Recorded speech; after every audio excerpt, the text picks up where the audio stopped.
একজন ফোলা বিয়ে করবে। তো অনেক ফোলা আছে না দুষ্টু টাইপের, মানে মাত্র যৌবন পার হয়েছে, বিয়ে করবে, তো ছোট মানে বয়স কম, বিয়ের অভিজ্ঞতা নাই।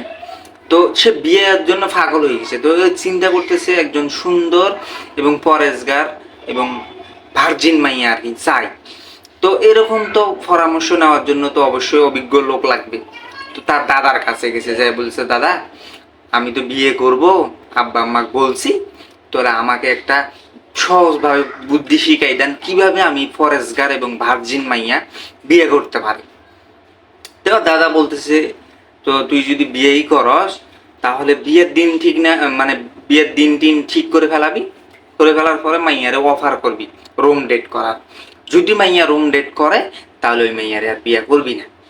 তো দাদার কথা শুনে সে চলে গেছে, যে সুন্দর দেখে একটা মাইয়া বিয়ে করছে, সবাই বলছে ভালো মাইয়া, ফরেস্টগার মাইয়া, ভার্জিন মাইয়া। তো বিয়ের দিন টিন ঠিক হয়ে গেছে। ঠিক হওয়ার পরে এখন মাইয়ারে বলছে যে এরকম রুম ডেট করতে হবে, চলো আমাদের তো বিয়ে হয়ে যাইতেছে, বিয়ের আগে কিছু করে ফেলাই। তো মাইয়াও তো কইতেছে ঠিক আছে এরকম। তো এরকম যাই রুম ডেট করছে, করে বিয়া ভাঙিয়ে দিচ্ছে, আর বিয়া করে নাই। তো এরকম 3-4টা যখন করছে, করার পরে 3-4 জন আর কি বিয়ে করে নাই, এরকম রুম ডেটের অফার দিছে, তারা রাজি হয়ে গেছে। তো এখন লাস্টে আরেকটা মাইয়া সুন্দর দেখে পছন্দ হয়ে এখন ওই মাইয়ারে দিন ঠিক না, মানে দিন ঠিক হয়ে গেছে, বিয়ের ডেট ঠিক হয়ে গেছে।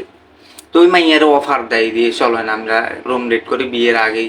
তো আমাদের তো বিয়েই ঠিক হয়ে গেছে, বিয়ের পরে তো করবোই, তারপর আগে একটু রোমান্স করি আর কি, রুম ডেট করি।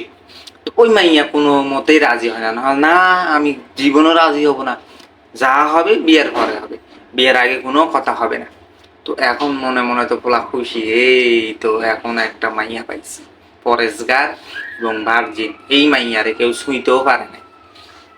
তো এরকম যে মনে খুশি আনন্দে মানে পাগল হয়ে গেছে, নাইছে নাইছে বেড়াইতেছে। তো দিন ঠিক না, যখন ঠিক হয়ে গেছে, ডেট চলে আইছে, বিয়ে সুন্দর করে নাচন কদন করে না বিয়ে শাদি করে ফেলাইলো। করে ফেলার পর বাসর করে গেল, যাওয়ার পর এখন মেয়েরে জিজ্ঞাসা করতেছে, দেখো তুমি আমার বিয়ের আগে রুম ডেট করছো, করতে বললাম তোমাকে, রুম ডেট করলাম না, বিয়ের পরে তো এখন করতেই হবে, তো শুধু শুধু না করে লাভ কি হলো? এখন মাইয়া কইতেছে জীবনও নয়, কারণ এই রুম বিয়ের দিন ঠিক করে করে আরো 2-3 বার আমার রুম ডেট করাইছে, আমার বিয়া করে নাই। তো এখন ওই চ্যাংড়া মাথা হাত দিয়ে বলছে, আল্লাহ কি ভুলটাই না করলাম, ভালো ফরেস্টগার এবং ভার্জিন মাইয়া চাইলাম, এখন তো আবার ওই গঙ্গা নদী, সমুদ্রের গঙ্গা নদী পাইলাম, তো লাভটা কি হলো?